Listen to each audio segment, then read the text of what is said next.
दोस्तों, मेरा नाम रिया है। मैं एक 15 साल की खूबसूरत व चुलबुली लड़की थी। मेरी मम्मी रोज़ ऑफिस से घर देर से आती थी। मेरी तो ये समझ में नहीं आता था कि आखिर मेरी मम्मी ऑफिस में इतनी रात तक करती क्या थी, जबकि मेरी मम्मी की छुट्टी शाम के 6 बजे हो जाती थी। मैंने जब से अपना होश संभाला तो मैंने अपने माँ बाप को अपने से दूर पाया।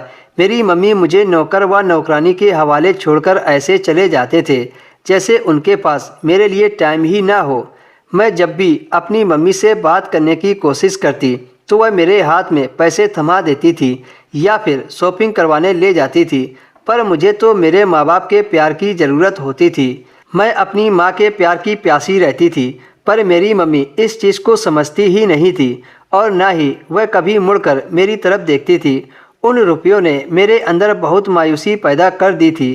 पहले तो नौकर और नौकरानी को मैं अपना समझने लगी थी, पर जब मुझे एहसास हुआ कि वो भी मेरे पैसों पर मरते हैं तो मैंने नौकर और नौकरानी की इज्जत व उनसे बातचीत करना बंद कर दी। अब मैं काफ़ी ज़्यादा अकेली रहने लगी और अंदर ही अंदर घुटने लगी।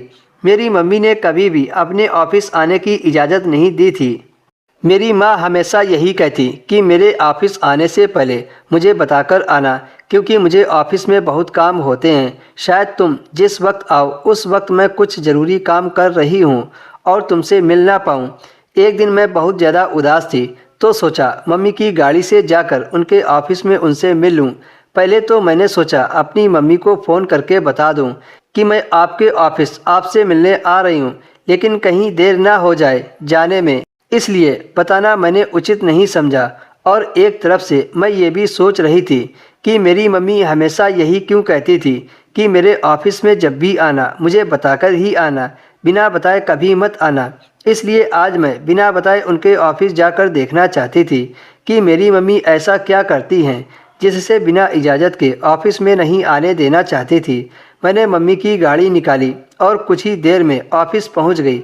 जैसे ही मैंने ऑफिस के दरवाजे को खोला तो अंदर का नज़ारा देखकर मेरे पैरों तले से ज़मीन खिसक गई, क्योंकि मेरी मम्मी अपने बॉस के साथ मुंह काला कर रही थी। मेरी मम्मी बॉस के साथ इस कदर रोशन ख्याल हो चुकी थी कि वह अपने शर्मो हया को भूल गई थी।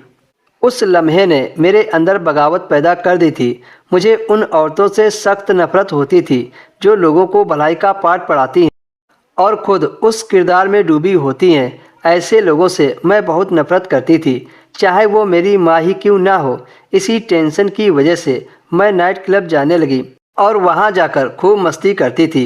मैं ऐसे बन ठन के जाती थी कि जो भी मुझे देखता वो मेरी तरफ खिंचा चला आता था। मैं सोच रही थी कि मैं अपनी मम्मी के काम को बदला ले रही थी, पर सच तो यह था कि मैं खुद अपने आप को गलत कामों में धकेल रही थी। एक रात जब मैं देर से घर आई तो मेरी मम्मी ने मुझे घर में घुसते देख लिया था। मेरी माँ ने मुझे अपने पास बुलाया और कहा, इतनी रात को कहाँ से आ रही हो? मैंने कहा, कहीं से भी आ रही हूँ, पर तुम्हारी तरह शराफत का नकाब नहीं ओढ़ रखा है। मेरी माँ ने चौंक कर कहा, क्या मतलब है तुम्हारा? मैंने कहा, ऑफिस में जो तुम अपने बॉस के साथ करती हो वो सब मैंने अपनी आंखों से देख लिया है। मेरी बात सुनकर मेरी माँ ने अपना चेहरा शर्म से नीचे झुका लिया और कहा, मुझे माफ़ कर दे बेटी, पर तुम ये सब मत करो, नहीं तो मैं मर जाऊंगी। उस दिन से मेरी माँ ने गलत काम करना छोड़ दिया और मैंने भी नाइट क्लब जाना छोड़ दिया। इस तरह से हमने अपनी माँ को सही रास्ता दिखा दिया।